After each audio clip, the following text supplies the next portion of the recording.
반갑습니다. 엄마의 지혜 엄지TV 엄지맘입니다. 이번 주제는 우리 아기가 태어나서 처음으로 접하는 육아템, 바로 젖병이죠.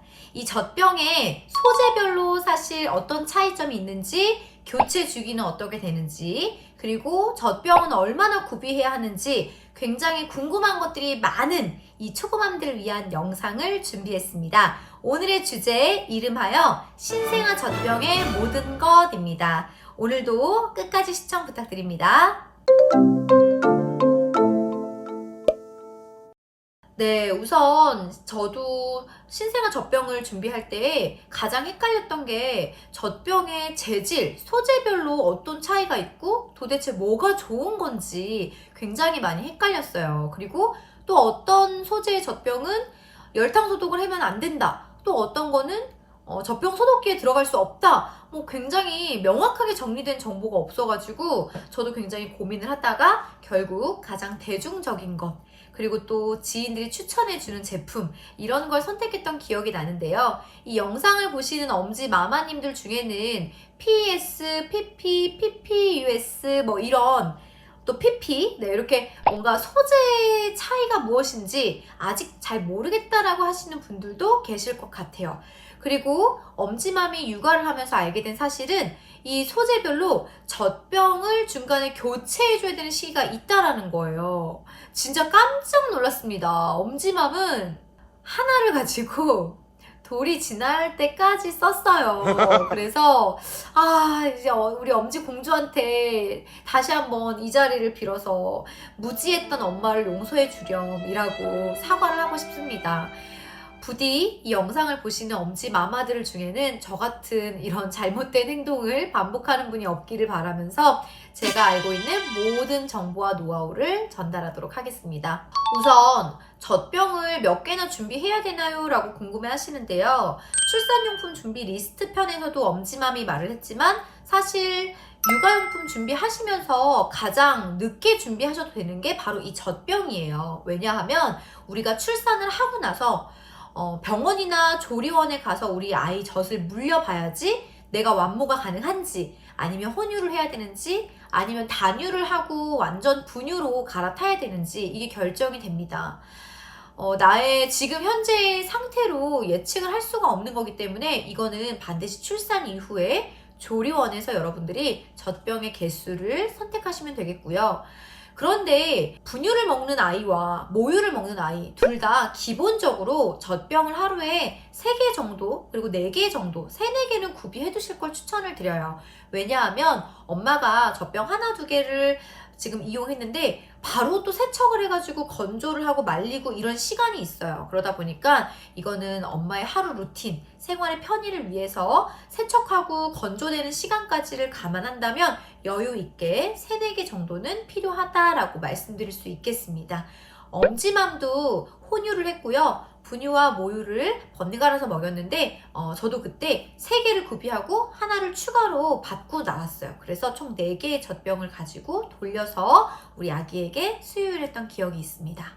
그러면 두 번째로 이제 고민하시는 게 젖병 사이즈가 다른데 어떤 사이즈를 선택해야 되지? 라고 고민을 많이 하세요. 보통 아이가 초반에 태어나서 신생아 시기에 조리원에서 먹는 수유량은 한 번 먹을 때 60에서 80ml 정도를 수유합니다.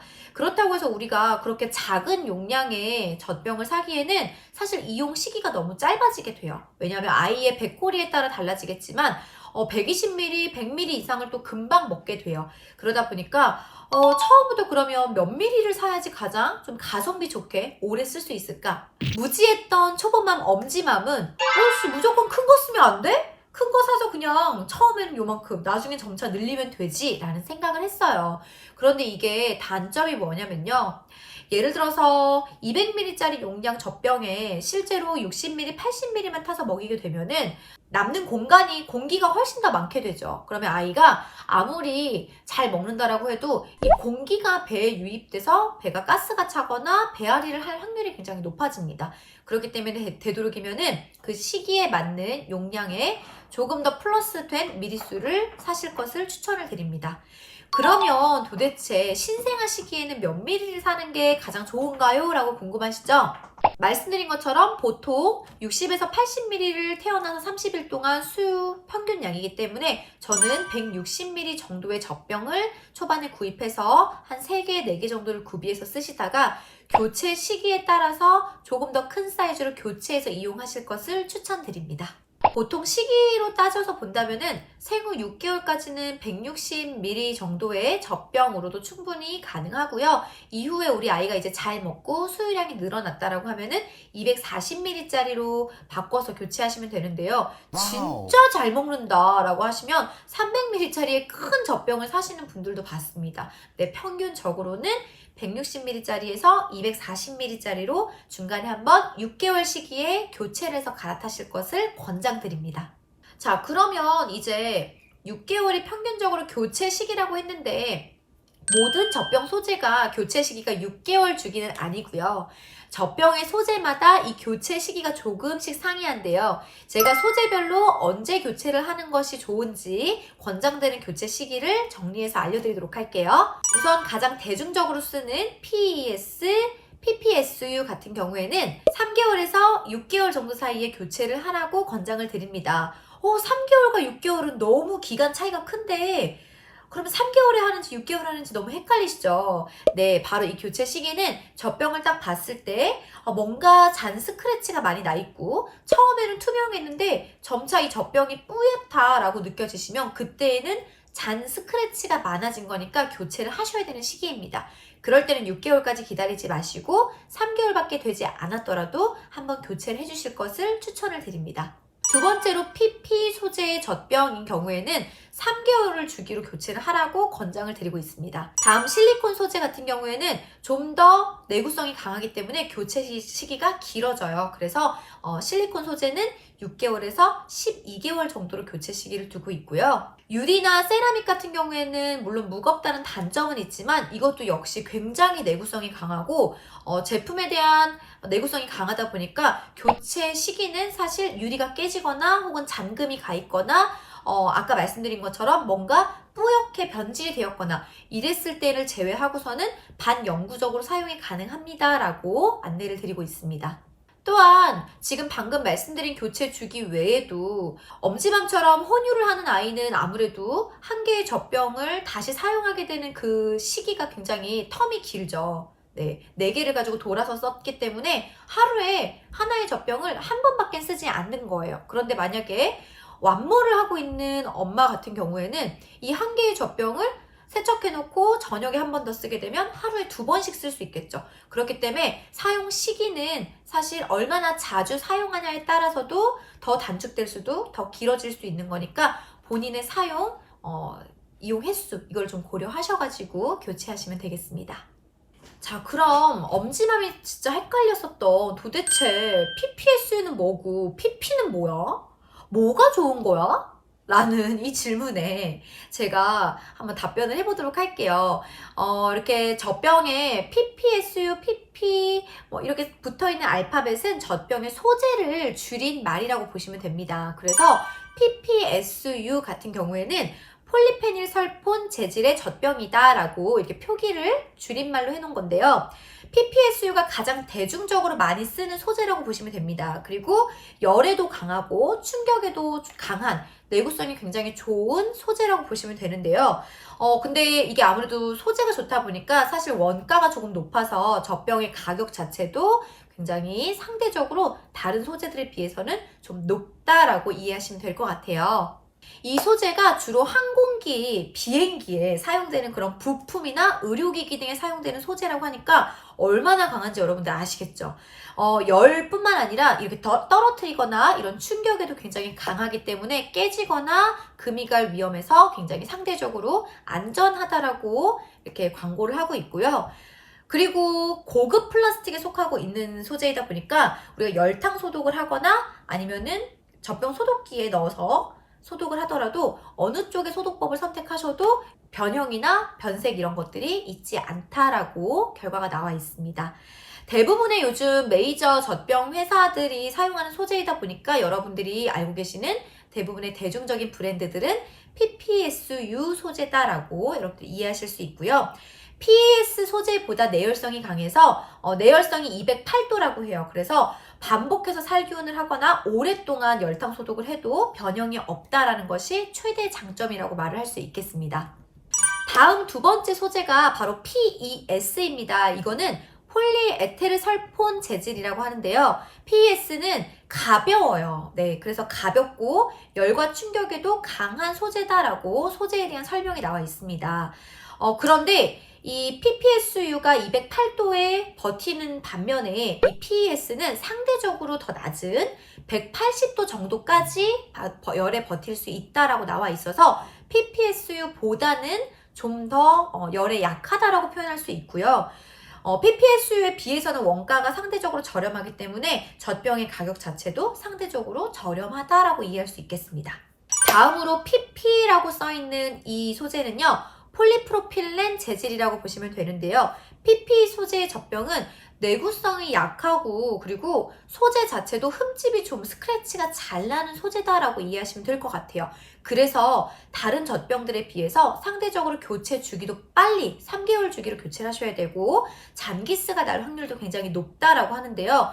그렇다 보니까 엄마들이 많이 선택을 하지도 않고 사용을 하는 엄마들도 오히려 가격은 저렴했으나 교체를 많이 하다 보니까 만족도가 떨어지는 소재다라고 소문이 나 있습니다. 그런데 이 소재, PP 소재 제품이 그린맘 젖병 소재가 PP 소재의 젖병이라고 보시면 돼요. 이 그린맘이 우리 조리원에서 굉장히 많이 사용을 하고 있어요. 물론 조리원은 한 명의 아이가 이용을 한 다음에 자주 젖병을 교체하다 보니까 비싼 소재의 가격보다는 빨리 한 달, 두 달 내에 빠르게 자주 교체하는 소재로 이 PP 소재의 젖병을 사용하고 있는 거겠죠. 그래서 조리원이나 이런 병원에서 사용하는 젖병으로는 적합하겠으나 집에서 우리가 오랫동안 아이에게 수유하기에는 적합하지 않은 소재로 보여집니다.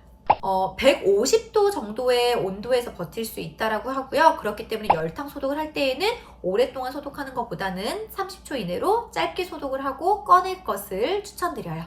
다음으로 PA라고 붙어있는 이 소재는요. 폴리아미드 재질이라고 하는데요. 이 PP 소재의 불투명성을 개선해서 나온 제품 소재라고 합니다.